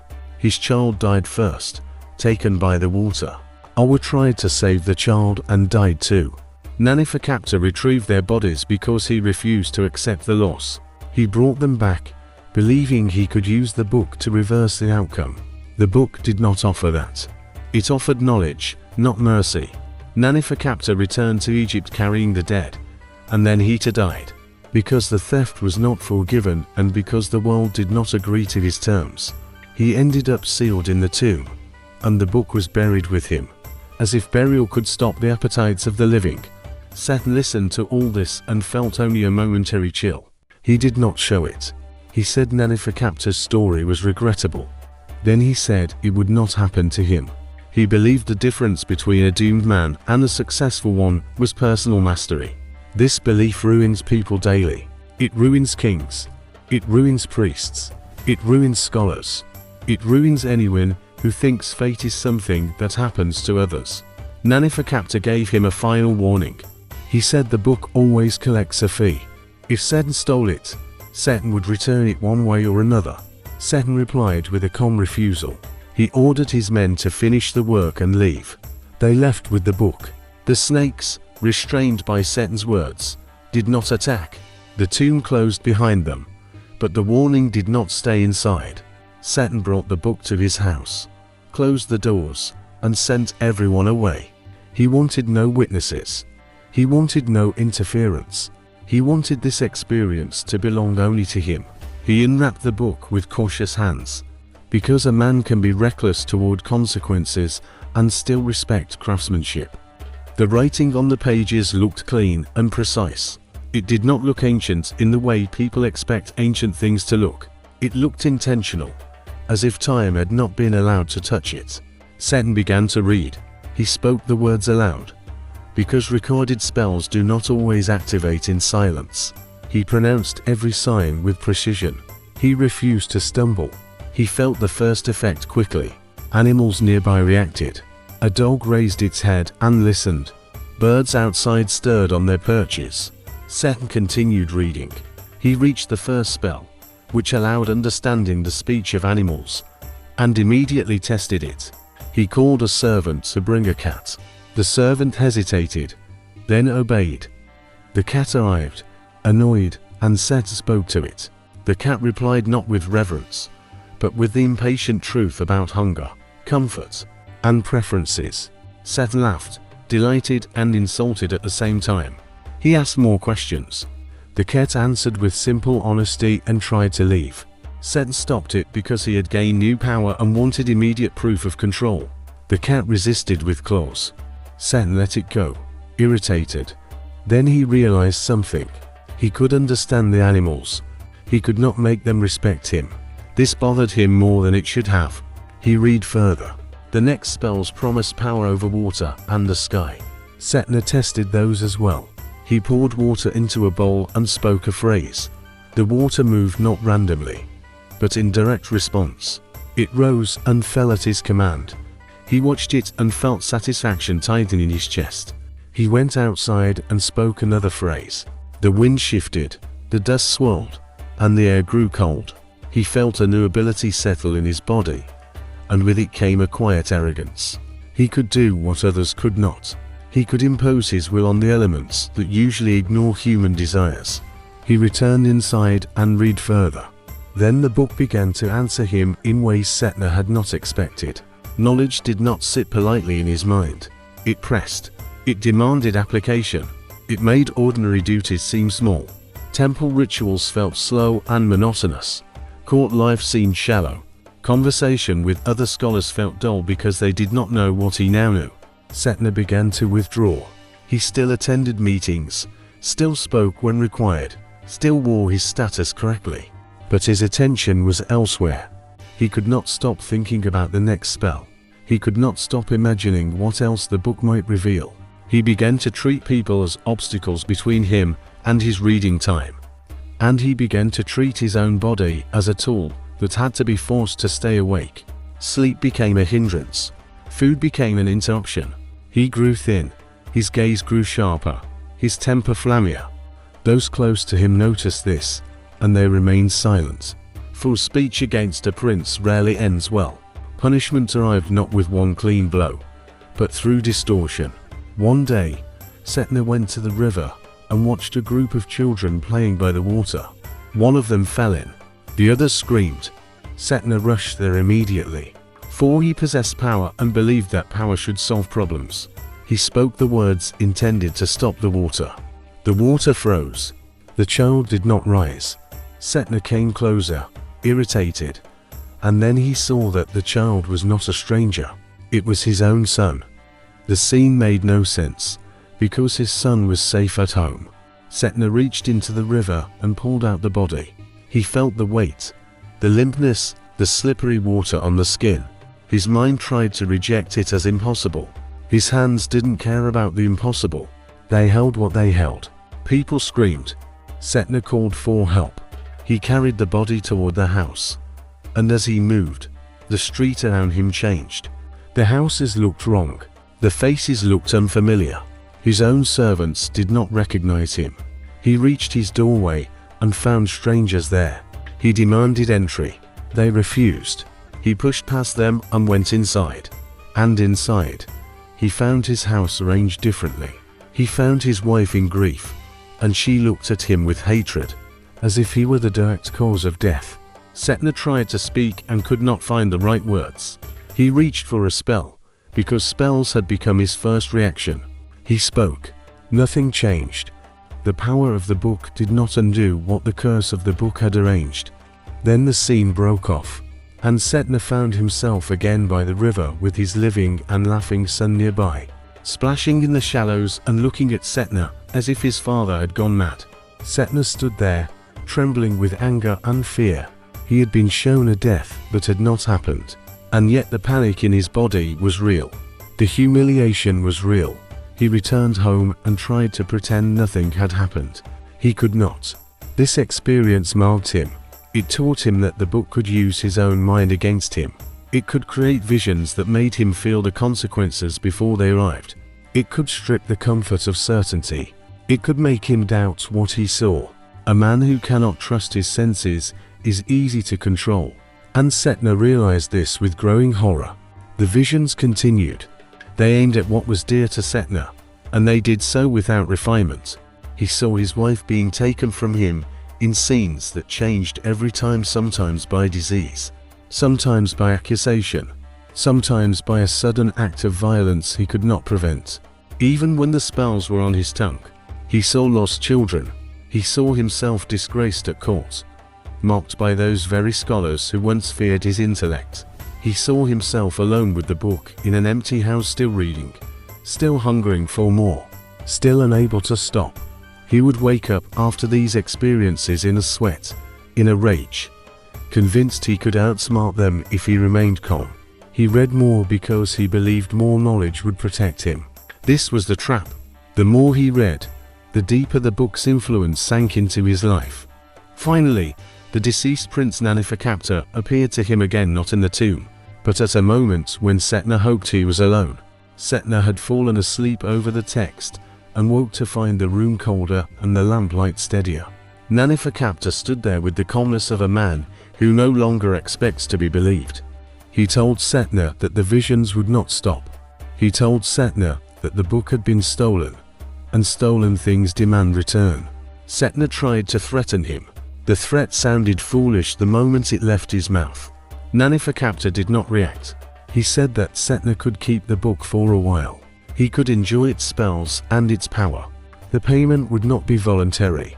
It would come through what Setna valued most, because the book punishes through attachments.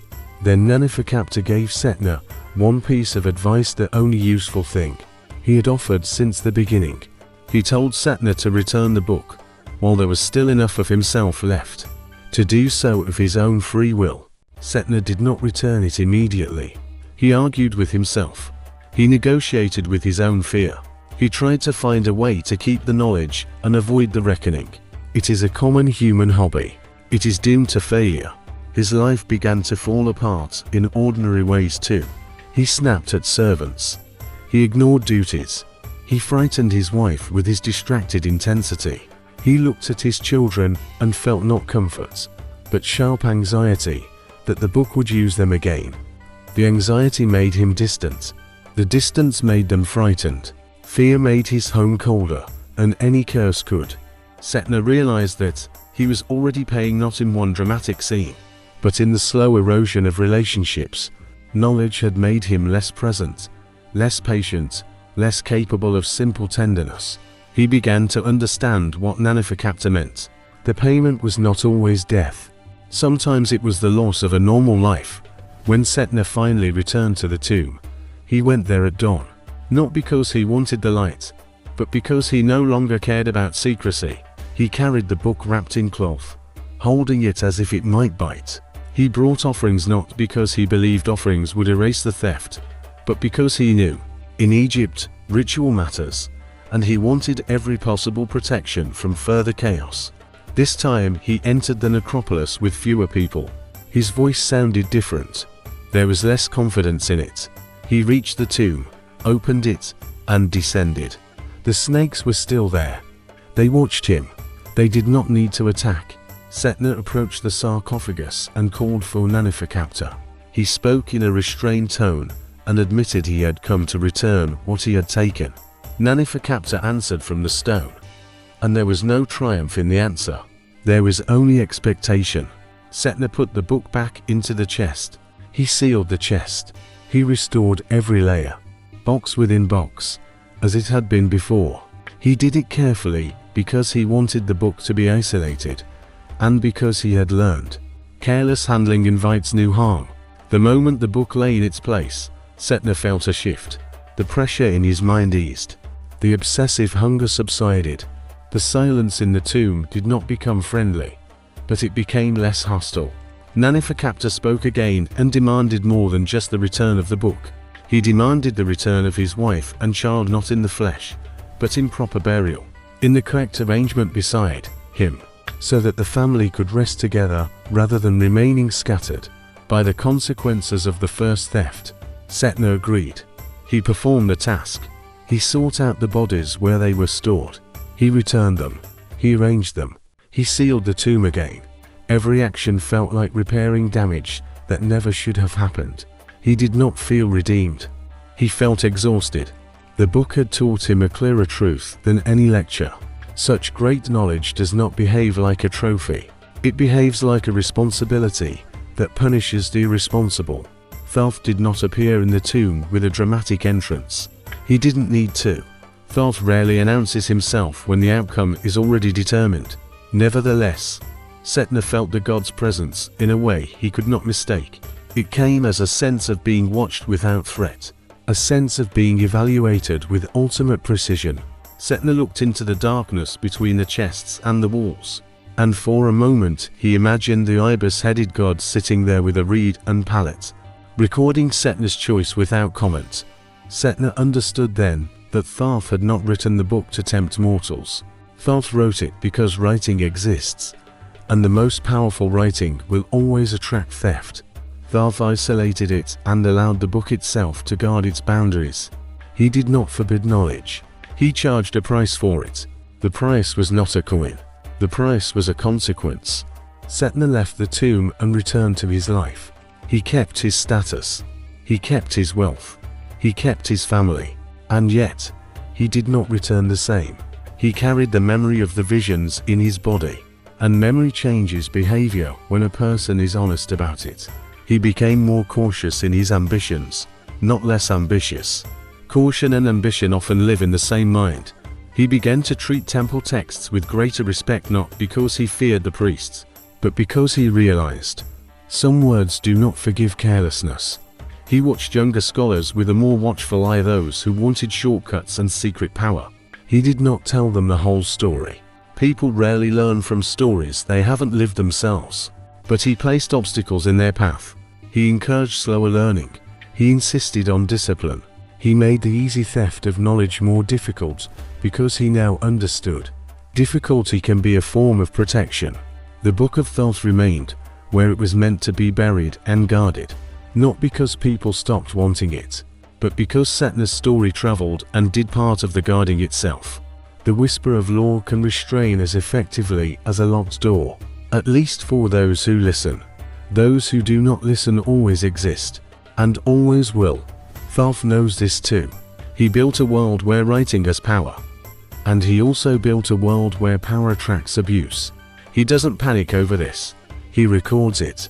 He allows the reckoning to come when the payment is due. He ensures that the lesson remains available for the next person who decides they can take a god's knowledge and hold it without consequences. The temples continued to change their paint, but the habit remained. A priest dipped a reed into ink and wrote the name of Thoth at the beginning of a list, because lists govern the country as surely as kings. In the markets, weights clinked on scales, and merchants argued over measures. And somewhere in the background stood the quiet idea that the correct count matters. Scribes taught boys to hold their wrists steady and to copy without vanity. And they prayed to Thoth with the practical desperation of people who knew that one blot could ruin a contract or condemn a man.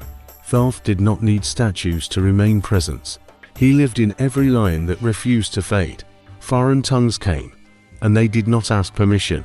The Greeks entered Egypt with confidence and curiosity, naming things as if a name meant possession. They found Thoth and recognized a familiar work: messenger, interpreter, keeper of records. They called him Hermes, and then corrected the mistake by making it useful. Temples became libraries of mixed tongues. Priests who once wrote only in sacred signs now learn new letters. Faster to scribble, easier to spread. Thoth did not protest against the new symbols. He was never concerned with the form of the sign as much as its accuracy. He cared that meaning survived the journey. Some people wanted more than accuracy. They wanted secret power. They gathered in rooms with smoke and cautious voices and spoke of Thoth, as if he were their personal mentor rather than a god with his own interests. They called him Trismegistus, Thrice-Greatest, as if adding titles could make their rituals work better. They wrote treatises on stars, metals, and the structure of the body, and they claimed the knowledge came from him. Sometimes it did. More often it came from their own hunger, dressed in borrowed holiness. Thoth watched them anyway. He watched those who sought understanding and those who sought mastery. And he recorded their results the only way he ever recorded anything, by allowing consequences to attach to actions. Years became centuries. Centuries became a long procession of rulers wishing their names were carved deeper than the ones before. Libraries grew. Libraries burned. New texts replaced old ones, and old ones survived in copies hidden in jars and walls. Thoth remained the patron of every person trying to preserve a thought from decay. Astronomers drew maps of the sky and pretended their patience was purely scientific. Alchemists heated metal and pretended their greed was spiritual. Bureaucrats placed seals on papyrus and pretended they served justice rather than power. Thoth did not correct their stories. He simply remained present, because writing makes presence permanent. Somewhere a young scribe looked at a blank page and hesitated, then began. And the first clean line of ink made the world a bit more orderly and a bit more dangerous. That was always the pact. Thoth accepted it.